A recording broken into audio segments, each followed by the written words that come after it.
Hi, I'm Catherine. And I'm Gail. And we want to welcome you to Women Over 70 Aging Reimagined, our weekly podcast. Our signature is sharing stories of vital women between the ages of 70 to 100 plus who shatter the myth that we become irrelevant as we age. Be sure to visit womenover70.com and make a donation. Join our Aging Reimagined Circle and visit the Books for Women section. Invite us to conduct a workshop or speak to your organization. We share relevant clips from podcast guests and offer numerous programs to enrich women's lives. And today we are very excited to be talking with Elaine Soloway. Elaine, age 83, is a well-loved Chicago author whose blogs and books reveal her many challenges and successes. In her own words, Elaine is an extremely grateful person. She's grateful for continuing good health, for the people in her life, living and dead, for making mistakes without embarrassment, for learning to swim, play piano, and speak Spanish later in life, and for her daily habit of journal writing. Elaine is grateful for being the caregiver for her late second husband, and for her friendship with her first husband who transitioned to female, and for her exceptionally creative, non-binary adult children who wrote and produced the award-winning TV series Transparent, based on Elaine's life. Having lived the last 4 decades of her life out loud and in the public eye, Elaine has no fear in tackling other social issues, including racism and ageism. So Elaine, welcome to Women Over 70. Right, I think I can leave now because you've given my entire. What more can we say about me? Right. Well, there's a lot more to say. So, recently you wrote a piece about ageism. Correct. For women, and I'd like to tell us a little bit about your perspective on how we still live in a society that's ageist against women. Well, I have to tell you the truth is that I think I came off in that like a curmudgeon, and I'm really not. I'm really kind of a fun person, but it was always that image of 100-year-old person with a party hat that just galled me so much that I had to write about it. But I have to say, Catherine, that one of the worst proponents of ageism is people our age because they won't tell their age. Yes. And I think that doesn't allow people to see that people our age are still walking and talking. If we hide it, what does that say? Are we ashamed of it? So that's one of the things. But I'm so active and so I'm touching wood over here, so gratefully healthy that I really don't encounter ageism that much. And if I do, I will talk, I will speak up, I will write an essay, so I don't feel battered down by it. Mm-hmm. Great. Yes, agreed. So you, when I talked with you, you were telling me about a book group that you lead, the Unrecognized History of Racism. Right, but I just added a second one. I don't know if you know that. Oh my goodness. So, yeah, I do lead for 22 months. I've hosted a book group, an anti-racist book group. And we read only Black authors and we alter between men and females. So we get a broad spectrum. And it's because so many of us didn't have good history lessons. And because we're white and privileged, we just kind of ignored the subject unless there's a demonstration. But I felt that I needed to do more. So I'm the kind of person that if I do something, I have to share it. And I felt with the books that if I had other people and a deadline, I would have to read it. I was afraid if I left it to myself, it may not get read. So it's very successful. It's still going on. We have our next session on the 8th, I believe, of February. And it's a wonderful book called Behold the Dreamers about immigrants. It's a novel. So we read novels and memoirs. But just recently, I was dealing with my Judaism and finding that it was wanting. So I had a conversation with God, and God asked me to start a Jewish women's writers group. So I launched that. So I will be doing one on the second Tuesday of the month and the second one on the fourth Tuesday of the month. And for that one, we're reading Lairs, Golem Girl. Have you read that book? A long time ago. It's Yeah. an amazing book. I read it when it first came out because I'm a friend of Reva, but I'm rereading it again because I kind of make cliff notes. I think it's astounding. And I think people have to read that book. So that's why she's the first Jewish writer. And Reva is going to join us during the Zoom call. And I posted that essay about it on my Facebook page. And I think it's like, why aren't people, people are just hopped on and joined on, and I'm trying to figure out why it was why people were thirsting for it, for yet another book group, because I think people have book groups. I'm wondering how you are selecting books for the Jewish book group. It's just what I want to do. That's why. Oh, you're the leader. You're going to choose them. Yes, exactly. And that's why actually, Gail, both of my first book group is so successful because nobody has to think about it. I choose the book. That's the best way.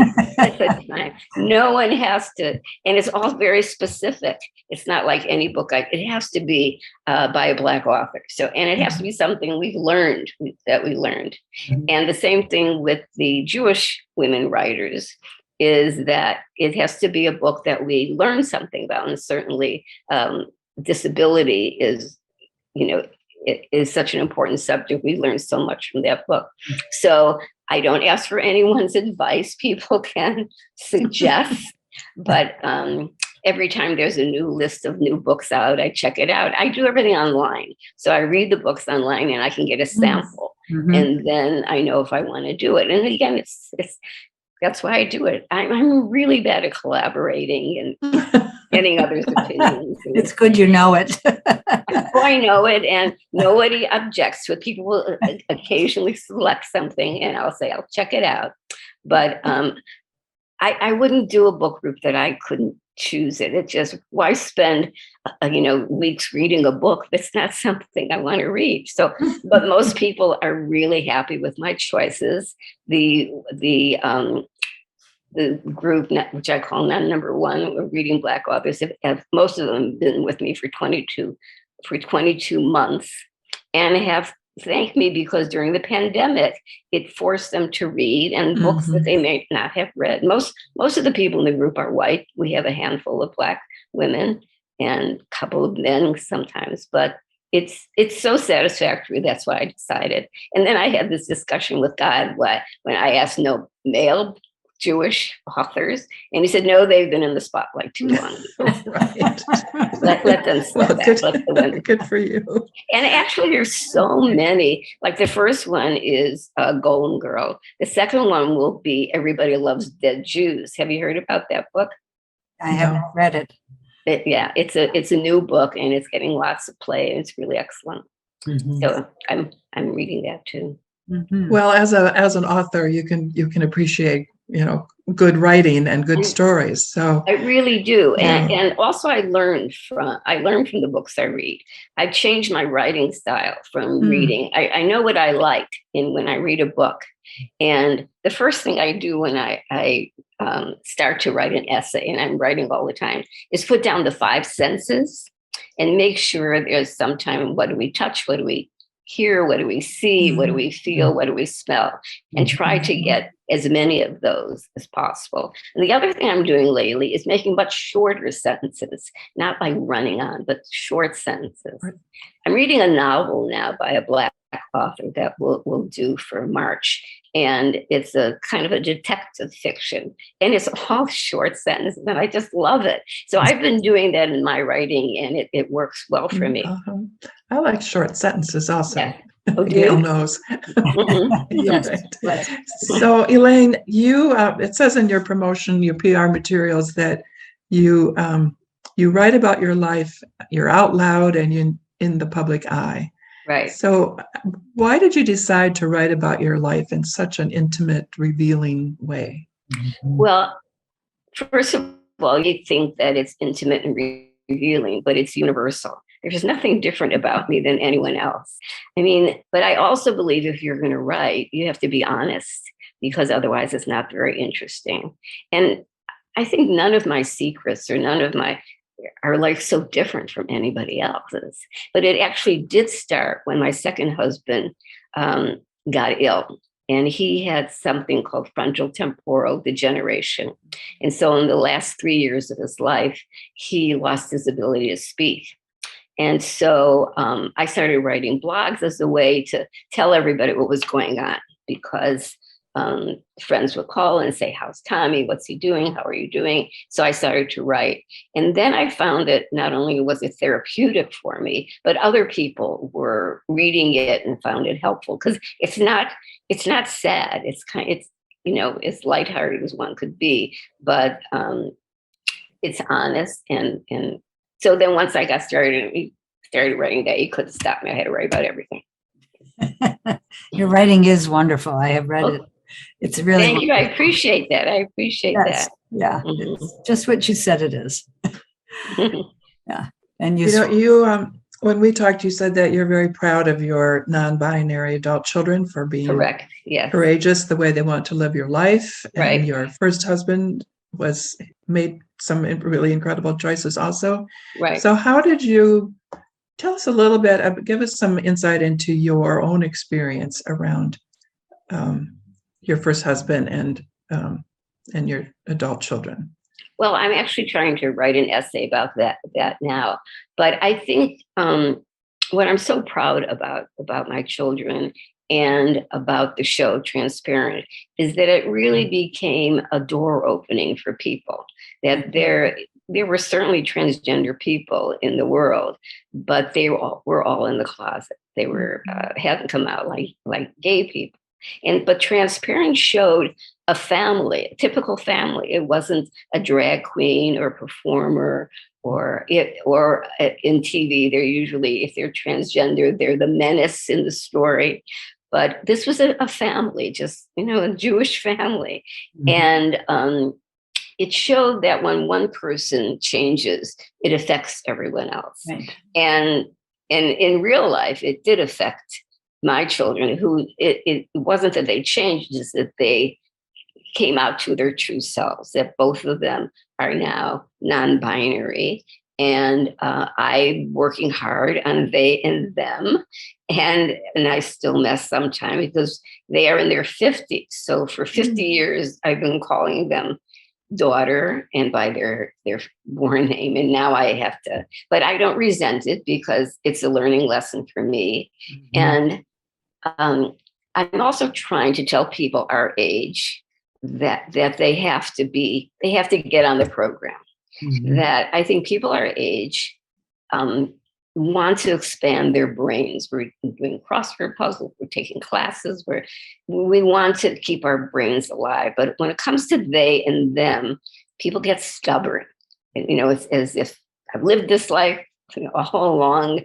Doesn't make sense to me. I'm not going to do it. Well, who are you hurting when you say I'm not going to do it? It could be your child, your grandchild. I mean, if someone is that intent to live their life truly, then it's your responsibility to honor that. In the TV series Transparent, the way your character was portrayed, you, as I recall, were you wanted to continue to have a close relationship with your partner. Correct. My spouse. Yeah, your first spouse. Yes. Yeah, the first spouse. Right. So, what was that like for you? Having a relationship with after she came out, after that, it was delightful. I mean, I wrote a piece for Harper's Bazaar where I gave her my mother's earrings and I was putting them on. We were divorced. I was in my second marriage, and my second husband, my first spouse, got along very well. And we were good friends. We're still good friends. We go out to lunch together. We're on the phone. We're each other's emergency contacts. But the interesting question, Catherine, is, would it have been different if I had known? Because in the TV series, Shelley, the wife, kind of intimates that she knew, but I had no idea. And I wonder if I had known, if I had been given the choice, what would I have done? I'd like to think that I would have accepted it and said, great, we'll just continue as we are. Not sure that would have happened. I don't know if I was that benevolent at that time because my spouse was struggling. So it was a struggling marriage. But I'm glad that we have continued to be friends. And she's the same person, she's the same person. Same person. I think Also I think that the presentation of the film of the series is so heartwarming, and that everyone, all the children, your spouse, your first spouse, everyone is presented in a very human light. Well, it's very accurate, that part. That part is very accurate. We're still, I get texts from my children. I talk to them often. They're very close with their mappa. I have to watch that. We're very fortunate that my kids grew up, and I've written about this before. My kids grew up that they didn't have, I was not a typical Jewish mother. I have to say that, not in the best way, in that because I got married when I was in 1960. So at that time, Jewish women, you were a teacher when you went to school and became a teacher, and then you married a doctor or a lawyer. And I did both those things. I became a teacher, I married a doctor, but I always felt fish out of water in that role. But so maybe I demonstrated to my children, don't go down this road. This is not the road. And I was so grateful that they grew up in the city. They went to Lane Tech, that they never wanted to be suburban kids. I hope neither of you live in the suburbs, but I do think that growing up in the city, going to Lane Tech, going with that population, has enhanced their lives. That's who they are. So there was never any, and Faith actually came out as a lesbian in, I think, 2019. And it was like, duh, like my kids they were who they were. I never put Philly. I was asking them the other day, or thinking about, did we ever have bride magazines in our house? And we never did. I never had a bride magazine. Why didn't I ever envision going to a bridal shop with my kids? It never happened. And I'm so grateful. Think of the money we've saved. As I said in the introduction, that you told me that you're an extremely grateful person. Correct. And there's a long list of things that you're grateful for. So tell us about that state of mind of being graceful and maybe in grace. Well, I'm 83 years old, which is quite old in this world. I have to touch wood somewhere. I can't. I'm in really good health. I swam this morning at 5:00 in the morning at the health club across from my house. I go to bed at 8:00 at night, get up at 4. And every morning when I get up, I say a prayer to God, thanking God for waking up with no bad news on my phone, and that my dog and I are in good health. And, I don't know what it is, but I really feel that God or some deity or someone puts me in certain places to meet a person or get an idea, or it's like, I can recognize great things that are happening to me. And I have amazing friends that are half my age that live in the building. The thing that I'm really thinking about right now, I live in an expensive high rise across the street from a fancy health club, but I'm really interested in housing for the elderly.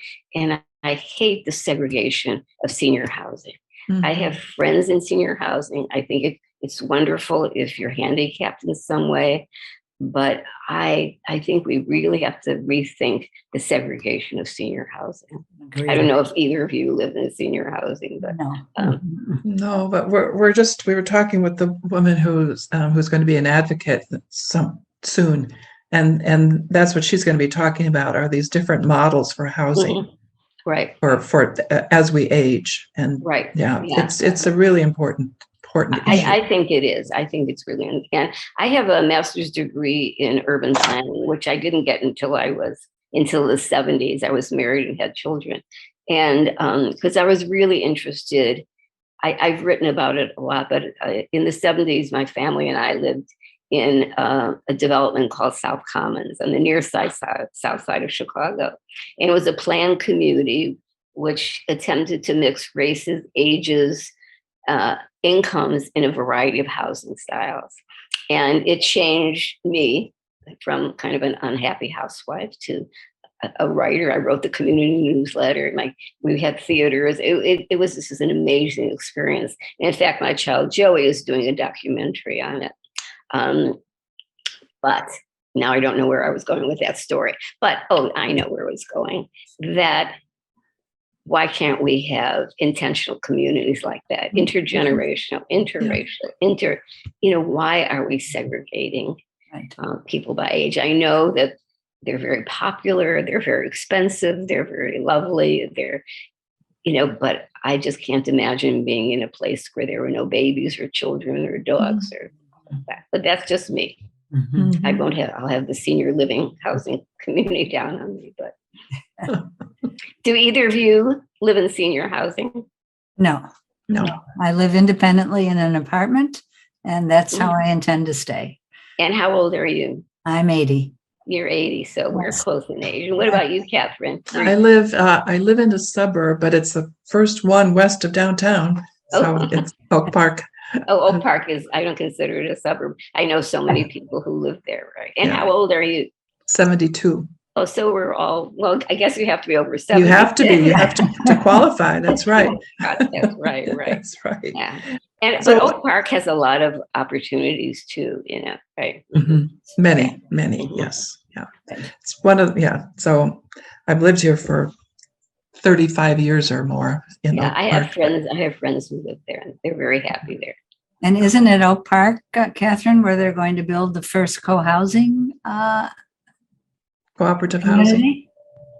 Yeah. Yeah, and it's going to happen. Be intergenerational. Yes. That's the way it should be. I think that as we age, that's going to be the word, because nobody expected us to live that long and to have desires of this way. So they're going to have to figure out what to do with us. That's right. That's right. So tell us about your tattoos. Well, I guess I've always liked tattoos on other people, but this one it's on my left. I got when I was 60, and it has my daughter's. Oops! See, I just did that. Whoops! Cross that out. My children's names on it to honor their creativity, and I just loved it so much. And the other one, the one on this shoulder, is a seahorse, and I got that when I was 80 because I had always tried to learn how to swim all my life. And I just stupidly never gave up. And finally, at 79, I did learn how to swim from a woman who taught babies. And so I learned it little step by step. So in honor, it's a seahorse. And that's wonderful. It's I love seahorses. Do you really? Yes, absolutely. So you're learning to swim. You also said that you play piano and you've been learning Spanish, and that you're settling for being mediocre.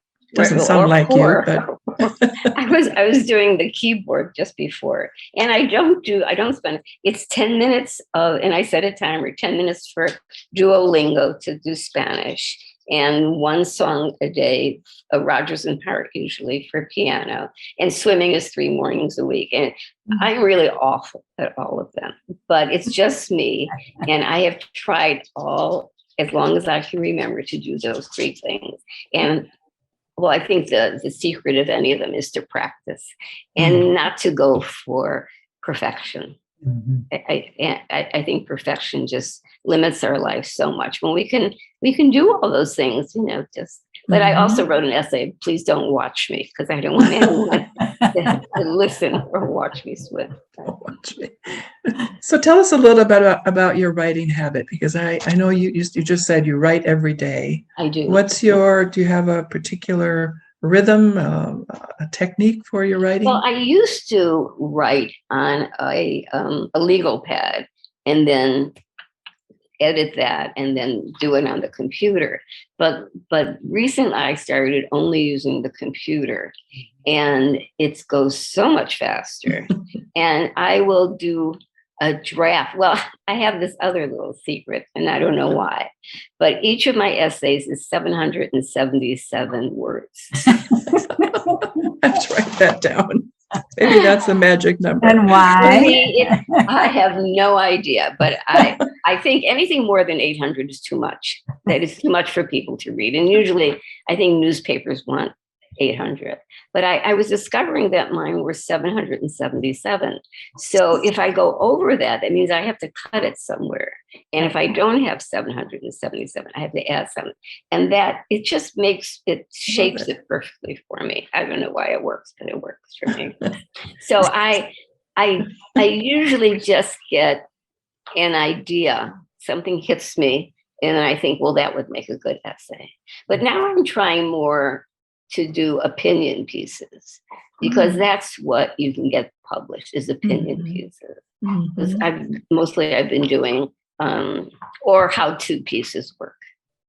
But the opinion pieces, are those like op-eds? op-eds, right? Op-eds. Those are easier to get, to get published. And what topics have you written about or planning to? Well, the one in the Washington Post was on ageism. I'm trying to write something on housing. I'm trying to write something on they, them, on the gender. I'm writing things. I've written about my dog. I wrote one that was very popular that was titled, "Why Get a Dog If You Don't Allow It to Sleep in Your Bed?" That was extremely popular. Every dog owner on Facebook showed a picture. That was very popular. It's still growing. So it's something that, I have an opinion about that. And how do you go about getting them published? I have a blog. The ones that don't get, I have a blog. Okay. So if you go to elainesoloway.com, there's I've been there.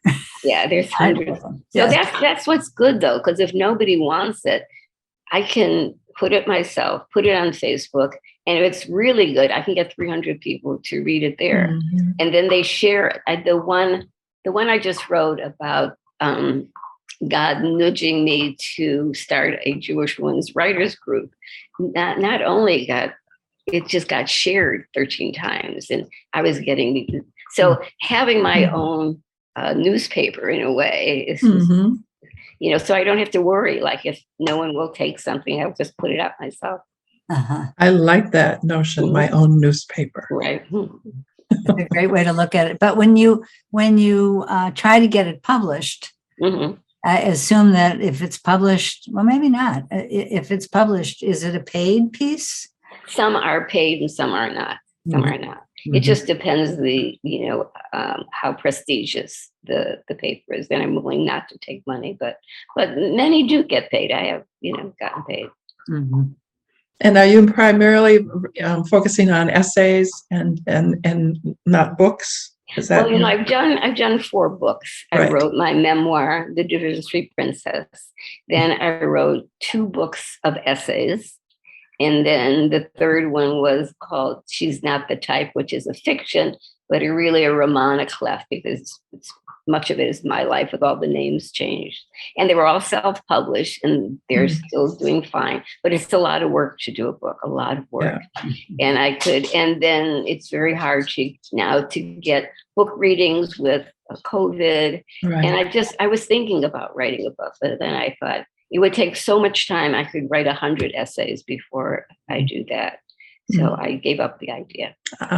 Okay. Elaine, is there anything else you would like to share with our listeners, viewers? The viewers. Well, just one last thing is that I think one of the problems that people have in trying something new is the fear of embarrassment, the fear that people will say, "What do you call that swimming?" or something that I've tried and something that I do. I have a philosophy. I had a philosophy because I don't do it as much anymore, called "Leap Before You Look," which is this: try it out, and if it doesn't work out, you drop it or you move or you go on, because people are so afraid to make a step and to make a mistake, and then people will say, "Well, you said you were going to take tennis for a whole semester," and I say, "Well, I didn't feel like it." So I think if people could drop embarrassment, they could do so many more things that are fun for them. Mhm. Well said. Well said indeed. Yes. Well, Elaine, thank you so much for being with us today. This has been delightful, and I look forward to reading your op-eds and your blogs. Thank you. And you will let me know. This will be available for reviewers. Yes. Okay. That you can promote widely. I will, because I'm such a show off, right? Well, thank you so much for inviting me. I'm really grateful for it. You're Thank very you. welcome. Thank you. And listeners, please subscribe to our podcast and leave a review wherever you listen. Also visit our website, womenover70.com, and easily access all of our episodes. Become a member in the Women Over 70 Aging Reimagined Circle and enjoy programming beyond the podcast. See you next Wednesday on Women Over 70 Aging Reimagined.